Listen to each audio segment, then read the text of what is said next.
And we're going to start on the Patriots just for a moment, because the Patriots, I think a lot of what's happening to the feeling around the Bills right now, which I think is probably about as negative as it ever has been at this point in a season, even though it's not that different of a season. So maybe it's just Bills fans getting a little tired of why every year does it seem so hard when you have this quarterback. Why? I saw a tweet last night about some of the Bills' passing stats and EPA and like, hey, things are actually fine. And they rank 6th and 7th in some of the major passing efficiency categories. And when I look at that, I say, if you are 7th in the league in passing and your quarterback is Josh Allen, not even in terms of volume, in terms of how good you are, how efficient you are. If you're 7th, that's embarrassing when you have a quarterback that is this good. You should be able to blindfold yourself and walk into 7th in the league in passing if that's your quarterback. So, there are things to look at with them that are not going so well, that also are not totally unique to this season. We have seen it in the past. The biggest difference, because I think if the Patriots didn't exist right now in their current form, the Bills would just be in first in the division with a pretty good record, and they have to fight and claw to get the 1 seed, which is every year, and they'd be looking at hosting a home playoff game, and this year might be different, that you might play the Chiefs if you were to host a home playoff game, and the time of that game might be a little different, but you just be back where you've always been. 11-win team, first in your division, hosting a playoff game, not the 1 seed, and things look really hard and don't look perfect. So, could be a combination of just being worn out from the fight to get the most out of Josh Allen. That has been an up and down fight over recent years. Last year, some might have thought, that was the way to do it, that they did it. He won the MVP. Some of the numbers, though, point to, like, even last year, he was relegated in some fashion to a game manager-esque quarterback, at least more of that than he ever had been before. And now I think folks are back to, all right, let's get back to him being Superman. I think there's always been this push and pull on how much you want him to do. And by accident, by trying to have him have to do less, I think the Bills have backed their way into having to have him do more. And the reason that that's happened is, like if he's Superman, you ever watch a Superman movie? Before Superman arrives, the police are always trying to get a handle on things, right? With some supervillain, they're trying to take down some supervillain on their own before Superman gets there. And then what happens? They can't, and Superman arrives, and then he saves the day. I feel like the Bills are constantly trying to save the day before Superman arrives. They feel like that's the way to do it. We can beat... I picked the worst superhero movie because who's going to be the number one villain here? It's early in the day. Give me a Superman villain. Ooh. It would be... Lex Luthor, right? Lex Luthor. There you go. That's like the guy. There you go. Lex Luthor. How am I going to beat Lex Luthor? I don't need Superman. You can stay over there. Park yourself over there. We don't need you to do too much. We're good. We got this. That's how I feel like the Bills have approached offense, especially in the last couple of years. And again, think it has begun to backfire to where now Allen is having to do a lot more. And the ways in which that is true, buying time in the pocket, holding on to the ball a lot longer, he's getting hit. I think a thing that I'm getting asked a lot from friends or just whoever recently is, how healthy is Josh right now? Guy's getting beat up. People see how many sacks he's taken. You just watch the games. You saw Atlanta. you knew he got hit a lot. You watched this last game against Houston, you knew he got hit a lot. There's a clip we should play in a little bit. D'Amico Ryans talking yesterday about how he even said they put a lot on that guy's plate. They basically ask him to buy time and escape the pocket while everybody's going one-on-one. And they're not giving him a lot of help in terms of protection when the line is getting beat, at least. I mean, is it a way to live this way? It's how they've built their team. What is the pivot at this point? I think the one thing that I'm more confident in, though, right now is that McDermott is not going to sit idly by and let this continue for the remainder of the season. That if you're confused by Joe Brady's game plan going into a game like Houston and don't understand why didn't they chip guys? Why didn't they keep a tight end in more to block on passing plays? Why didn't they keep a running back in more often to help protect Allen? Why didn't they put Gilliam out there? Just be my personal protector. Something. Anything.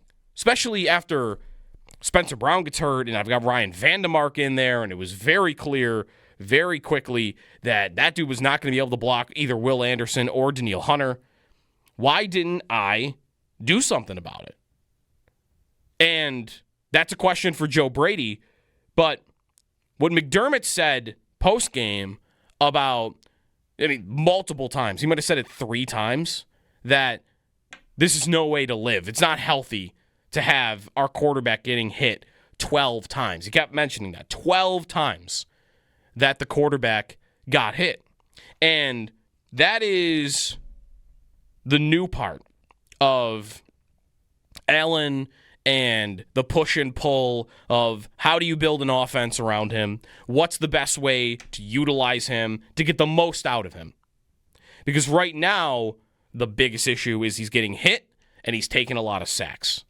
And that has never happened to this degree since he has been an elite quarterback. Since 2020, the highest sack percentage of Josh Allen's career in that stretch, 2020 to now, is this year, unsurprisingly, it's 7.8%. 7.8% of his dropbacks, he is getting sacked. That number has never been above 5.5. And other than that, 4.3. But 5.5 was the next closest. He is more than 2% higher. In that year, which was the 22 season, that is Dable's last year, right? No, it's Dorsey's first year. He takes 33 sacks in total. He, at the moment, is at 28. And there are, 6 games to go? He's going to go way past that. At this rate, he's going to go way past that. So now you try to figure out, all right, if I got to morph the offense a little bit down the stretch, how do I do it? How do I do it, especially when I play a pass rush like that? Because the best pass rushes they have played, Atlanta does it via the blitz. But they do it. They're good at getting after the quarterback. They just need blitzing. And the Bills didn't really have an answer for it. Then they played Houston. And Houston is maybe the best defensive line in football, but the Bills just didn't really have an answer for it. What will their answer be when they play other top pass rushes? They will play other ones. They will play Cleveland. And I'm not afraid of Cleveland's offense, and that feels like a game the Bills should win. Maybe it feels a similar game, though, to the Houston game, which is, all right, I'm playing a backup quarterback, and I'm playing an offense that's not very good. The team doesn't seem to be great. But, I got to worry about Myles Garrett. And Cleveland's got other guys. But Garrett, he's on pace to break the sack record right now. What is my answer going to be when I play him? What about the week after that? They'll play the Eagles, and the Eagles with Jalen Phillips, and Brandon Graham is back in the picture, Jalen Carter up the middle.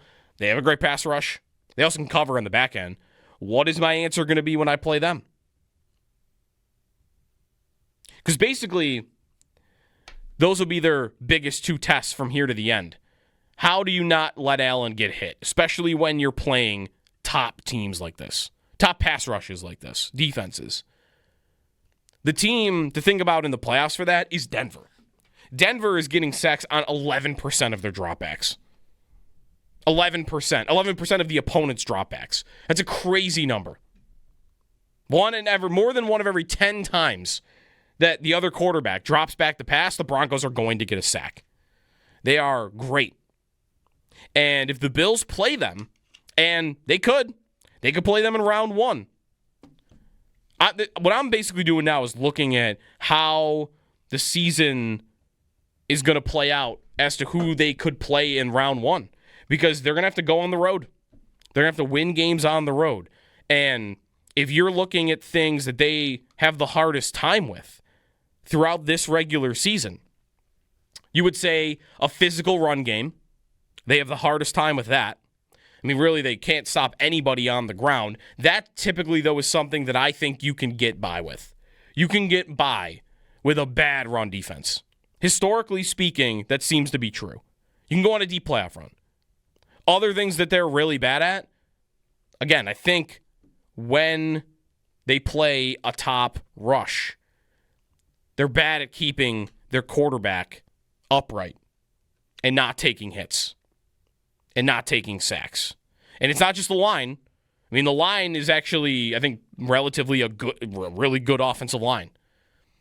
They didn't look like it on Thursday, but the receivers, this is where they get folded in to this equation on how long it takes guys to get open over the course of the year, and that contributes to how long Allen has to hold on to the ball. And then there's blame on Allen's shoulders. How much is he at blame for not getting rid of the ball quick when there is somebody open? And if that is even his fault. Because if he's seeing things out there that he doesn't trust, is that an Allen problem? Or is that a you haven't given him things to trust problem? That's a Brady problem. That's a Bean problem. I don't know how you solve it now. And that really is the biggest question. How do you solve that now? If you think, and I tend to, that they don't feel like a team that could deal with a top defense like that has great pass rushers, what do you do when you play one? They might only have to play Denver when they get to playoff time, but what would you do if you played one? And screens would be an answer that some coaches would have, and I feel like Bills fans right now are throwing the radio at the sound of more screens in this offense. I think we've had about enough of screens, especially the ones to Shakir, because it feels like the league has kind of figured those out.